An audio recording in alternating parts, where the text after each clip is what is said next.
சேலத்தில் நடந்த அதிமுக பிரச்சார பொதுக்கூட்டத்தில் கேரள வேட்பாளர்கள் 7 பேர் உட்பட 46 பேரை முதல்வர் ஜெயலலிதா ஒரே நேரத்தில் அறிமுகப்படுத்தி ஓட்டு சேகரித்தார். சேலம், நாமக்கல், ஈரோடு, திருப்பூர், கோவை மற்றும் கேரளாவில் போட்டியிடும் 46 வேட்பாளர்களை ஆதரித்து அக்கட்சியின் பொதுச் செயலாளரும் முதல்வருமான ஜெயலலிதா புதனன்று பிரச்சாரம் மேற்கொண்டார்.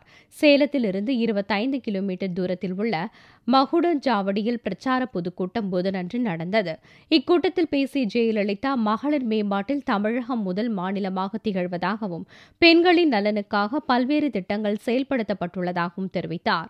முந்தைய ஆட்சியில் எவ்வித வளர்ச்சி ஏற்படவில்லை என்றும் பெண்களுக்கு எதிரான குற்றங்கள் தமிழகத்தில் வெகு குறைவு என்றும் குறிப்பிட்டார். இந்தியாவிலேயே தமிழகம் மகளிர் திட்டங்களை மேம்படுத்துவதில் முன்னோடி மாநிலமாக விளங்குவதாகவும் ஜெயலலிதா கூறினார்.